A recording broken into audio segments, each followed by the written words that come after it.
মনে করি বাউলদের উপর হামলা এটা একটা ন্যাক্কারজনক ঘটনা।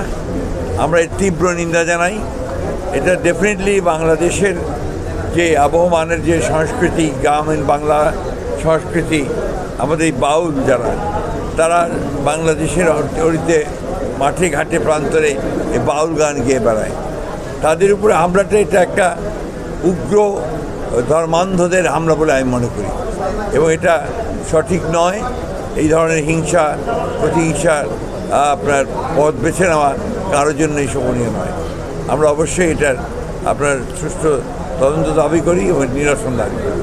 ঢাকা শহরে আপনার অনেক বস্তি আছে, তার মধ্যে করেল বস্তিটা সবচেয়ে বড় বস্তি।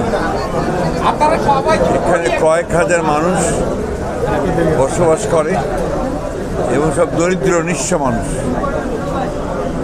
আমার বাসায় যে মহিলা রান্না করে তারও বাসা এখানে, এবং তার বাড়িটিও পুরো একদম নিঃশেষ হয়ে গেছে।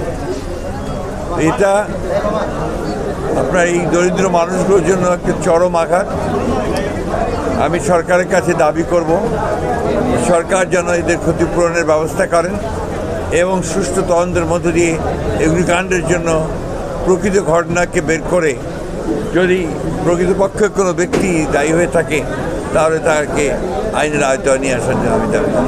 আমাদের দুর্ভাগ্যক্রমে আমাদের যারা বিভিন্ন প্রতিষ্ঠানগুলোর দায়িত্বে থাকেন, বিশেষ করে আপনার গার্মেন্টস অথবা আপনার ফ্যাক্টরি কারখানাগুলোতে, তাদের কিছুটা নেগলিজেন্সি এবং অগ্নি নির্বাপনী ব্যবস্থার প্রতুলতা এবং আইন না মেনে চলা, সব কিছু মিলেই এই অগ্নিকাণ্ডগুলো ঘটে।